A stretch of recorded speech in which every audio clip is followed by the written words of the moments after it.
guys, welcome back to my channel. So today I have this green smoky eye for you guys. I love green shadows. They're my favorite. Every time I see a green on a palette, this is the first shadow I will swatch, and that is what I did with this palette today. So I actually showed you guys this palette over on my Snapchat. Before we do anything, make sure you follow me. Follow me on Snapchat. And I asked you guys if you wanted to see a tutorial using this palette. So you guys said yes, and here I am filming it for you guys. So look at how cool this is. So this is the Smashbox Drawn In and Decked Out Shadow, Contour, and Blush Palette.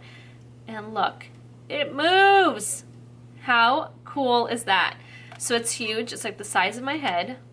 And there is everything and more you could wish for in this palette. So let me open it up for you guys and show you what it looks like. So look at how massive the mirror is up there. And then you have 15 shadows down here. You have a contour shade, a bronzer shade, and a matte highlight, and then 2 blushes right there. So I'm not going to tell you much about this palette. You're going to have to wait until the end of the tutorial to see my review.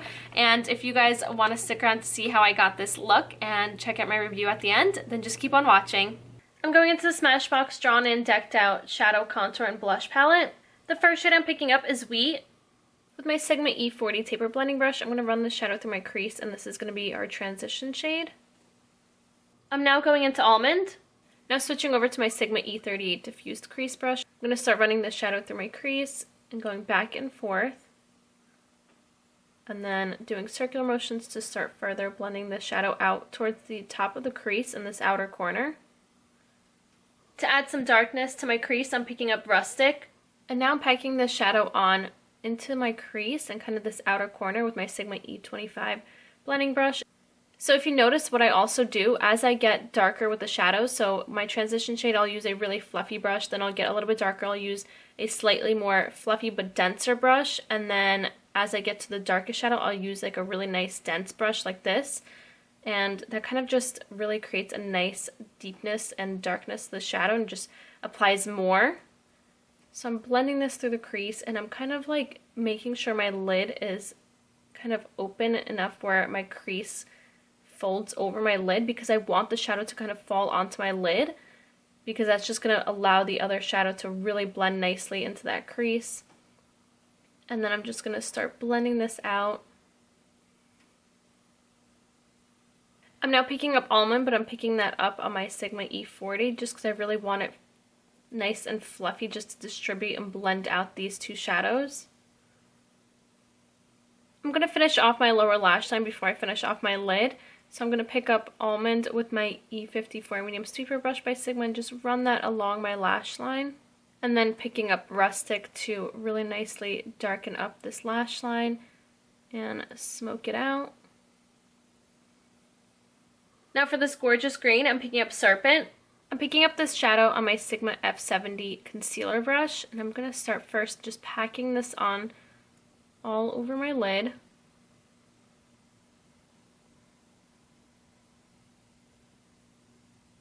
And if you want it to be a little bit more intense, then just pack that on with your finger. And that really just builds the intensity of it.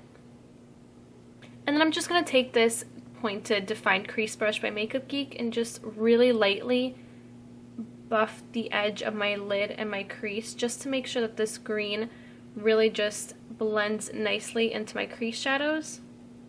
To highlight my brow bone, I'm picking up Vanilla.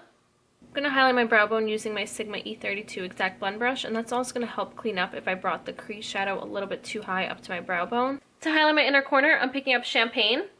Using my Sigma E21 Smudge Brush, I'm just going to highlight my inner corner just to make my eyes pop. To line my waterline and tightline, I'm picking up the Pure Cosmetics On Point Eyeliner in Heartless. And lastly, to make this look even more sultry, I'm first just going to line my upper waterline. And then line my lower waterline. I'm now going to apply some mascara and false lashes, and today I'm going to be using these Mosquito lashes in Voila Lash. And that's the eye look done.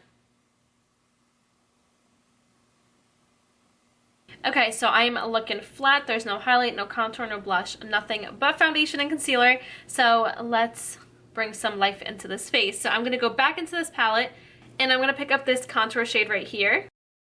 My cheeks using my Sigma Powder / Blush Brush. And now I'm going to pick up this bronzer shade, and that's just going to nicely warm up my cheeks and my face a little bit.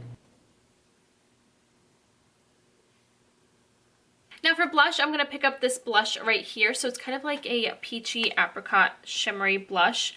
Right up my alley, my type of blush. I'm excited to try this out, and I'm just going to apply that on my cheeks using my Sigma Large Angled Contour F40 brush. So I actually really like that blush. I think it looks so pretty, and this palette, I'm so surprised. Everything is super pigmented in here. So I'm going to go into this highlight shade right here. So it is actually a matte highlight. So if you know the original contour palette by Smashbox, so they have a contour, bronzer, and highlight, and there are 3 little circles. It's like a trio. I love that palette. I use it every single day, and the highlight shade is my favorite shade in that palette just because of how well it cleans everything up. So I use it to kind of like clean up my contour around my nose, and especially to clean up under my contour. Guys, just wait. So I'm going to take this chiseled cheek brush by Makeup Geek, and I'm just going to apply this underneath my cheekbones. So I'll probably wait like 10 to 15 seconds with this powder underneath because it is just so amazing that it will stay exactly like this if you leave it for more than like a few seconds. So while I just rambled, I think that was enough time. So I'm going to take my powder brush and I'm just going to kind of blend that away. So what I'm actually going to do is kind of do circular motions, and that's just going to blend my blush and contour, and everything just makes it look seamless and makes it less harsh. Do you see how nicely that cleaned it up? I'm obsessed with that highlight. I want just that powder on its own, just that highlight shade. I need it in my life. So now for my highlight, because I'm a little flat looking. This palette doesn't actually have a highlight shade, but I'm really curious to see if this shade would look nice on my skin tone. So this is the Shadow Champagne. And I'm going to apply that on my cheekbones using my Sigma High Cheekbone Highlighter F03 brush. So that actually looks really nice. It's not super beaming, but it looks really nice on the skin, and you would never guess that it was a shadow. You would think it was a highlight. It looks beautiful. I like it. Okay, so now moving on to my lips. I'm going to use this Ofra Long Lasting Liquid Lipstick in Manila.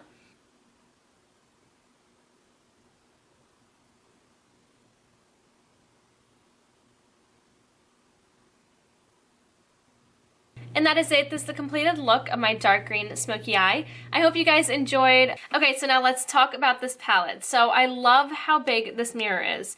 I think it just makes it so great for traveling. It is a big palette, but you just have so much things in here that you don't need to take other palettes with you because everything is just thrown into this one palette. I love how there are tons of shades right here. You have transition shades, highlight shades. Even though you don't have a black, I don't really know if it's necessary. I usually like when palettes have a black transition shades, crease shades, and then highlight shades. But to be honest, I don't even know if you need it. The shades are so beautiful. They're so pigmented, and I really like all these shades up here as well. My only downside with this palette is how small these are. So they're really thin, so I couldn't even like kind of put my brush in it without it getting into the other shades. That was the only annoying thing about this palette. But other than that, everything is so beautiful. I really like it, and I cannot wait to continue using this palette. Also, it is a limited edition, so that was kind of like an iffy thing for me to make this review and talk about this palette, but you guys wanted to see it, so while it's still out, get your hands on it. I love the packaging. I think it's so cool. I love how it moves. I love it. Okay, so if you guys want to follow me on Snapchat, Instagram, and Twitter, that'd be right here, as well as down in the description box. And also a list of all the products that I used today, along with brushes, will be linked down below. And that should be it. I hope you guys enjoyed. Thank you so much for watching, and I'll see you next time. Bye!